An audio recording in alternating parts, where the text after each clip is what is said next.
নমস্কার। আজকে বৃশ্চিক রাশিকে নিয়ে বলবো শুক্রদেবের রাশি পরিবর্তন। শুক্রদেব রাশি পরিবর্তন করছে এই ফেব্রুয়ারি মাসের 6 তারিখে, অবস্থান করবে চতুর্থ ঘরে। শুক্রদেবের পরিবর্তনে বুধের সাথে তো রাহুর জুতি রয়েছে। এবার শুক্র অবস্থান করা মানে তিনটি গ্রহ একসাথে চতুর্থ ঘরে অবস্থান, বুধ, শুক্র এবং রাহু। এবং এই জুতির উপর আবার দেবগুরু বৃহস্পতি দৃষ্টি পড়ছে। তো এই পরিবর্তনে বৃশ্চিক রাশি কোন দিক থেকে হতে যাচ্ছে লাভবান, কোন দিক থেকে বিশেষ সাবধান, কোন বিশেষ উপাচার, সমস্ত কিছু আজকে আলোচনা করব। তো অনুষ্ঠানটি শুরু করার আগে সবার প্রথম বলি, এটা গ্রহের গোচর এবং চন্দ্ররাশি অনুসারেই বলা হচ্ছে।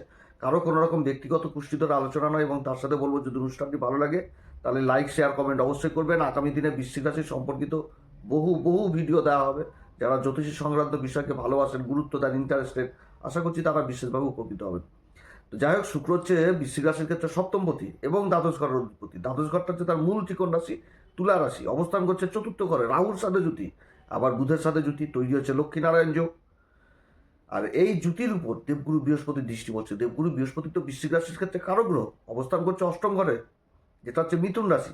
অর্থাৎ এই সময়কালে বুধের রাশিতেই অবস্থান করছে এবং বুধের উপরে দৃষ্টি, রাহুর উপরে দৃষ্টি, শুক্রের উপর দৃষ্টি। তো মানে যে অবস্থানটা হতে যাচ্ছে, অবস্থানটা যথেষ্ট ভালো অবস্থান। অনেক দিক থেকে কিন্তু আর্থিক উন্নতির সংকেত এই সময়কালে বৃশ্চিক রাশি থাকছে। তবে কিছু ক্ষেত্রে আবার বিশেষ সাবধানেও থাকতে হবে। রাহুর সাথে জুতি এবং সেই জুতির প্রভাব কর্মের ঘরের উপর পড়বে। যে কর্মের ঘরে কেতু অবস্থান করছে, কেতু আবার অবস্থান করছে শুক্রের নক্ষত্র পূর্বা ফাল্গুনিতে। অবস্থান যথেষ্ট ভালো। শুক্র এই কুম্ভ রাশিতে অবস্থান করছে চতুর্থ ঘরে। এবং এই চতুর্থ ঘর যেটা হচ্ছে কুম্ভ রাশি, যার অধিপতি শনি, শনি আবার অবস্থান করছে পঞ্চম ঘরে, যেটা হচ্ছে দেবগুরু বৃহস্পতি রাশি মীন রাশিতে, এবং নিজের নক্ষত্র উত্তরা ভাদ্রপদেই রয়েছে। তো অবস্থান যথেষ্ট ভালো বৃশ্চিক রাশির ক্ষেত্রে। বৃশ্চিক রাশির ক্ষেত্রে অবস্থান ভালো। শুক্র শুক্র হচ্ছে কি, শুক্র হচ্ছে সুখ, শুক্র হচ্ছে কি প্রতিভা, নিজের গুণ, ভিতরের গুণ, আকর্ষণ, ঐশ্বর্য, ধনসম্পত্তির কারক হচ্ছে শুক্র। শুক্র সুখের ঘরে এসছে। তো সুখের ঘরে, নিজের মিত্রের ঘরে এসছে, শনির রাশিতে এসছে, যথেষ্ট ভালো ফল দিবে। যেটা রাহুর একটা যে প্রভাব ছিল এখানটাতে, চতুর্থ ঘরে রাহু নিজের নক্ষত্র রয়েছে এটাও ঠিক, কিন্তু রাহু চতুর্থ ঘরে সেই ফলটা দেয় না। এখানে যে অশান্তি, গণ্ডগোল, মানে বাড়ির ঘর সুখ থাকা সত্ত্বেও বাড়িতে মন টিকে না, বাইরে পড়ে থাকা, বা বিদেশে বিদেশে চলে যাওয়া, বা কর্মসূত্রে বিদেশ, সব কিছুই হবে। কিন্তু এর মধ্যে কি আসবে, একটা সুখ জিনিসটা এবার অনুভব করবে এই বৃশ্চিক রাশি, যেটা বহুদিন ধরে ছিল না। তবে সর্বোপরি দেবগুরু বৃহস্পতির দৃষ্টি পড়ছে এবং শুক্র এই সময়কালে যে নক্ষত্রগুলো পাচ্ছে, ধনিষ্ঠা নক্ষত্র পাচ্ছে, এই বৃশ্চিক রাশির অধিপতি মঙ্গলের নক্ষত্র ধনিষ্ঠা, সেরকম পাচ্ছে রাহুর নক্ষত্র শতবিশা, এবং তারপর পাচ্ছে দেবগুরু বৃহস্পতি নক্ষত্র পূর্বা ভাদ্রপদ। শুক্র এখানটাতে 6 তারিখ থেকে মার্চ মাসের 1 তারিখ পর্যন্ত থাকবে। এবার 6 তারিখে যখনই রাশি পরিবর্তন করবে তখন কিন্তু ধনিষ্ঠাতে চলে আসবে। ধনিষ্ঠাতে থাকবে হচ্ছে একদম 10 তারিখ পর্যন্ত। 10 তারিখে ধনিষ্ঠাতে থেকে 11 তারিখে আবার চলে আসবে শতবিশাতে। শতবিশাতে 21 তারিখ পর্যন্ত থাকবে। 22 তারিখ থেকে চলে আসবে পূর্বা ভাদ্রপদ নক্ষত্রে। এই নক্ষত্রের প্রভাবগুলো তো যথেষ্ট উঠাবে, কারণ কেন্দ্রেই অবস্থান হচ্ছে, কেন্দ্রে অবস্থান হচ্ছে। এবং শুক্রের পরিবর্তনে যে শুধু শুক্রই পরিবর্তন করছে সেটাও না, এরপরে কিন্তু সূর্যও ঢুকবে এই চতুর্থ ঘরে 12 তারিখের পরে। তারপরে চলে আসবে রাশির অধিপতি মঙ্গল 22 তারিখের পরে। আর এই পঞ্চগ্রহী যোগের উপর দেবগুরু বৃহস্পতির দৃষ্টি থাকবে। আর দেবগুরু বৃহস্পতি অষ্টম ঘরে অবস্থান করছে মিথুন রাশিতে। অর্থাৎ এই সময়কালে বিভিন্ন সোর্স থেকে আর্থিক ইনকাম, একাধিক উপায়ে আর্থিক ইনকাম, এগুলো কিন্তু বুঝাচ্ছে এই সময়কালে একটা ভালো সংকেত থাকছে বৃশ্চিক রাশির জন্য। আর্থিক দিক মজবুত হয়ে যাওয়া, ভৌতিক সুখ যথেষ্ট বৃদ্ধি পেয়ে যাওয়া, সুখ জিনিসটাকে বৃদ্ধি করা, অনেক দিক থেকে উন্নতির যোগ রয়েছে এই সময়কালে। এমনিতেই উন্নতি, কারণ লক্ষ্মীনারায়ণ যোগের একটা প্রভাব থাকছে। বুধ তো হচ্ছে লাভের ঘরের অধিপতি, বুধ যেটা হচ্ছে তার মূল ত্রিকোণ রাশি কন্যা রাশি, চতুর্থ ঘরে অবস্থান করছে নিজের মিত্রের রাশিতে, এবং গুরু দ্বারা দৃষ্ট হয়ে গেছে, সুখের ঘরে আসছে। অর্থাৎ বহুদিনের আটকে থাকা পয়সা যেরকম উদ্ধার হবে, সেরকম সুখ বৃদ্ধিও হবে। তবে রাহুর সাথে শুক্রের জুতি, এই জুতির প্রভাব থাকবে, যেরকম ভালো প্রভাব সেরকম খারাপ প্রভাব, নক্ষত্র দিকগুলো আছে রয়েছে। তো যাক, সবার প্রথম বলবো হচ্ছে ধনিষ্ঠা নক্ষত্র। ধনিষ্ঠা নক্ষত্র হচ্ছে মঙ্গলের নক্ষত্র। তো মঙ্গলের নক্ষত্রে শুক্রের অবস্থান, তার সাথে বুধ রয়েছে এই ঘরে, তার সাথে রাহু রয়েছে এই ঘরে। তো মঙ্গল হচ্ছে রাশির অধিপতি, সেরকম আবার ষষ্ঠ ঘরের অধিপতি, আর অবস্থান করছে সূর্যের সাথে তৃতীয় ঘরে অবস্থান করছে, যেটা হচ্ছে ডকুমেন্টেন্সির ঘর, সামাজিক পরিচিতির ঘর। তো অনেক কিছু এই সময়কালে বুঝাচ্ছে শুক্রের এই পরিবর্তন, কর্মের ঘরে দৃষ্টি, গুরু দ্বারা দৃষ্ট, অনেক দিক থেকে। যেরকম টেন্ডারের কাজগুলো যথেষ্ট ভালো হবে, যারা কোনো টেন্ডারজনিত কাজের সাথে যুক্ত রয়েছেন, সরকারি কাগজপত্রের সাথে যুক্ত রয়েছেন, যেটা এক কথায় বলতে গেলে খুশির আবহাওয়া নিয়ে আসতে যাচ্ছে এই বৃশ্চিক রাশির ক্ষেত্রে। এই ধনিষ্ঠা নক্ষত্রে, ধনিষ্ঠা নক্ষত্রে শুক্র আসা মানে কি, ধন বৃদ্ধি করে দেওয়া, ধন সম্পত্তি, আর্থিক দিকটাকে মজবুত করে দেওয়া, যাদের বাড়িঘরের স্বপ্ন বহুদিনে ছিল সেই স্বপ্নটাকে পূরণ করে দেওয়া, ভৌতিক সুখটাকে যথেষ্ট বৃদ্ধি করে দেওয়া।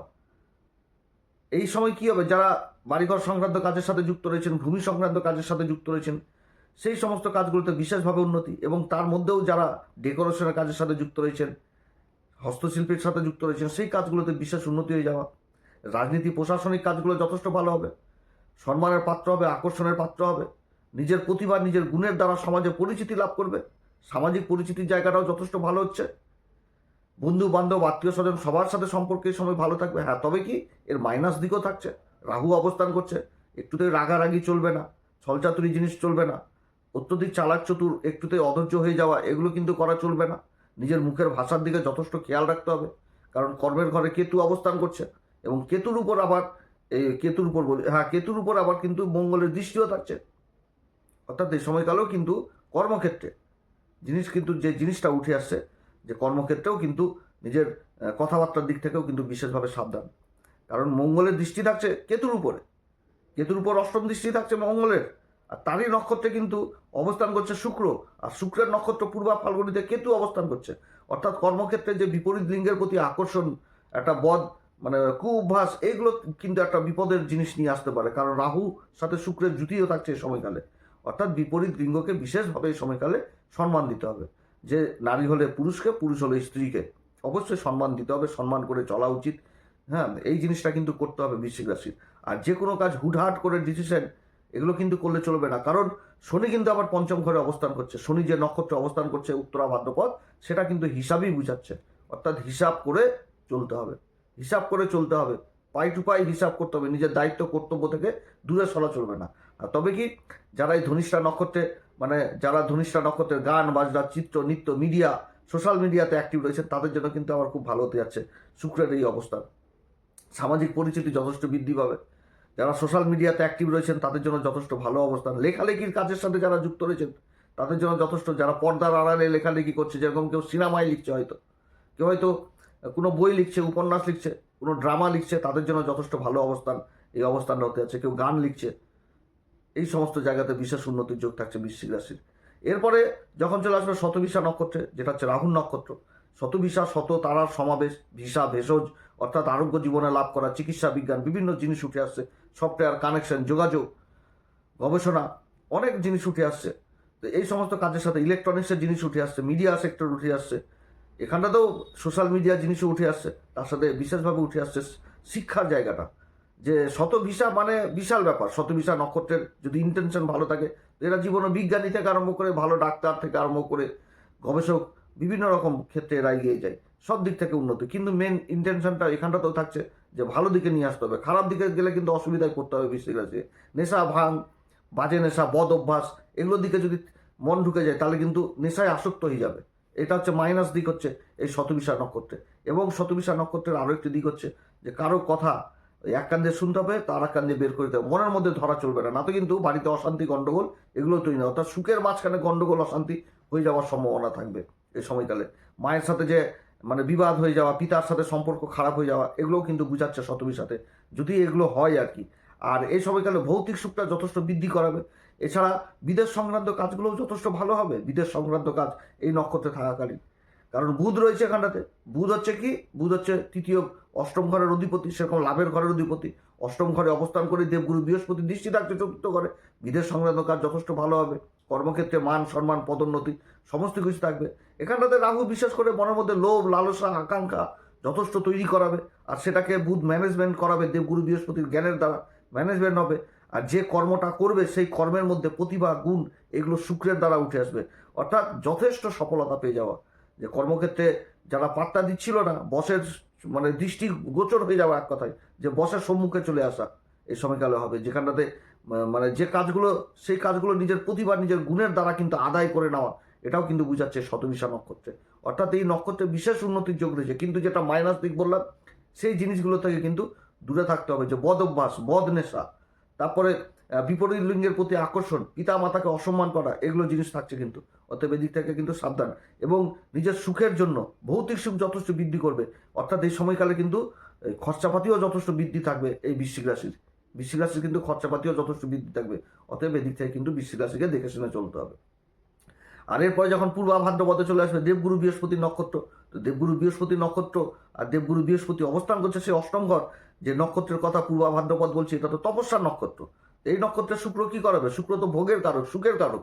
তাহলে এইখানটাতে দেবগুরু বৃহস্পতি আর শনির যে অবস্থান হচ্ছে, শনির রাশিতেই তো অবস্থান করছে শুক্র, আর শনি তো শিক্ষার ঘরে অবস্থান করছে। তাহলে কিন্তু এটাও বুঝাচ্ছে যে প্রথমে তপস্যা, অর্থাৎ যে কর্মটা দীর্ঘদিন ধরে করা হচ্ছে সেই কর্মে নিজের প্রতিভা, নিজের দায়িত্ব, নিজের কর্তব্য পালন করো।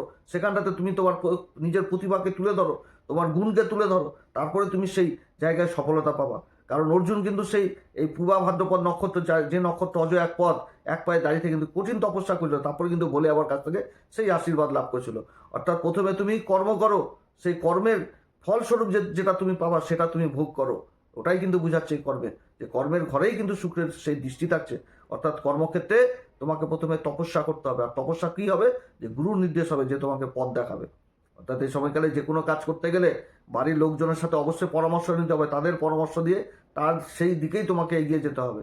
এবার বাড়ির পরামর্শ বলতে কি, যে কোনো কাজ সেই বিষয়ের উপর যার জ্ঞান রয়েছে তার কাছ থেকে জ্ঞান নিয়ে চলো, জ্ঞান নিয়ে সেই নিজের কর্মটাকে তৈরি করো, তৈরি করে সেই কর্মের যা লাভ, সেই লাভ দিয়ে তুমি সুখ ভোগ করো, তাতে তোমার স্থায়ী হবে। শনি কিন্তু এগুলো বুঝাচ্ছে। আর এই পূর্বা ভাদ্রপদ নক্ষত্র মানেই আধ্যাত্মিক নক্ষত্র। এই সময়কালে বৃশ্চিক রাশি কিন্তু ওই ভক্তিভাব, ঈশ্বরের প্রতি নাম গান, এগুলো কিন্তু বৃদ্ধি পাবে। আর পূর্বা ভাদ্রপদ নক্ষত্র কি অজয় এক পথ, আমরা এক পায়ে দাঁড়িয়ে থাকতে পারি না। এখানে তো এক পায়ে দাঁড়িয়ে থেকে কঠিন তপস্যা, অর্থাৎ নিজের শরীরকে কষ্ট দিয়েও সেই সফলতার দুয়ারে নিজেকে নিয়ে যাওয়া। তো সফলতার দুয়ারে নিজেকে নিয়ে গেলে এই শুক্রের এখানটাতে কাজই হচ্ছে এটা, যে নিজের গুণ, নিজের প্রতিভার দ্বারা নিজের যে এটা যেটা প্রাপ্ত সেই জিনিসটাকে আদায় করে নেওয়া, সেই জিনিসটাকে আদায় করে নেওয়া, এটাই বুঝাচ্ছে কিন্তু এই পূর্বা ভাদ্রপদ নক্ষত্র। অর্থাৎ এই নক্ষত্রেও যথেষ্ট সুখ বৃদ্ধির কারক হবে এই বৃশ্চিক রাশির ক্ষেত্রে। আকস্মিক অর্থ লাভ করাবে জীবনে, যেটা বহুদিন ধরে সংঘর্ষ হচ্ছিল যেখানটাতে, সেই জায়গাগুলোতে একটা অর্থনৈতিক মানে আর্থিক লাভ উঠে আসছে। যে দেবগুরু বৃহস্পতি অষ্টম ঘরে অবস্থান করছে, যারা কমিশন এজেন্টে কাজ করছেন, যারা ইন্স্যুরেন্সের কোনো ক্লেমের সাথে যুক্ত রয়েছেন, বা কোনো এলআইসির মতন কাজের সাথে যুক্ত রয়েছেন বিগত দিন ধরে, যেখানটাতে কোনো একটা সংঘর্ষ হচ্ছিল, যেটা কোনো প্রভিডেন্ট ফান্ড বা সরকারি দিক থেকে কোনো একটা ভালো, যেটা মানে কোর্ট কেস মোকদ্দমা চলছিল সেখানটাতে, যেটা দীর্ঘদিন ধরে ছিল, সেখানটাতে এমন একটা কিছু সেখানটাতে সফলতা পেয়ে যাওয়া, এগুলো কিন্তু বুঝাচ্ছে এই সময়কালে। আবার এই সময়কালে আর্থিক দিক, যারা শেয়ার মার্কেট, লটারি, সাট্টা বহুদিন ধরে যুক্ত রয়েছেন, সেই কাজগুলোতেও কিন্তু সফলতা আসবে। কারণ এই পূর্বা ভাদ্রপদ নক্ষত্র যে এটা মানে এমন একটা নক্ষত্র, যে বিগত দিনে ইনভেস্ট করে রাখা সেই ইনভেস্ট থেকেও কিন্তু লাভ জিনিসটা উঠে আসছে। কারণ শনি কিন্তু অবস্থানই করছে এই মীন রাশিতে। উত্তরা ভাদ্রপদের সেই হিসাব ক্যালকুলেট কিন্তু পঞ্চম ঘর থেকে সেই শেয়ার মার্কেটের জায়গাটাকেও বুঝাচ্ছে। অর্থাৎ বিগত দিনে যারা কোনো দীর্ঘকালীন কোনো ইনভেস্ট করে রেখেছিলেন, সেইখান থেকেও কিন্তু একটা আর্থিক লাভ এই সময়কালে পাওয়ার প্রবল সম্ভাবনা থাকছে এই বৃশ্চিক রাশির। তো যাই হোক, অনেক কথা আলোচনা করলাম। এই সময়কালে কোন উপাচার করবে? প্রত্যেকদিন হনুমান চল্লিশা, বজ্রংবান, শ্রীরাম সীতা প্রণাম মন্ত্র সহকারে পাঠ করবেন, এবং সূর্যদেবকে অর্ঘ্য দেবেন, পিতামাতার আশীর্বাদ নেবেন। আর যারা গুরুর দীক্ষা নেননি, অবশ্যই গুরুর দীক্ষা নেবেন। আপনারা সবাই ভালো থাকেন। এরপরে আবার আসবে একটি নতুন পর্ব নিয়ে। নমস্কার, ধন্যবাদ।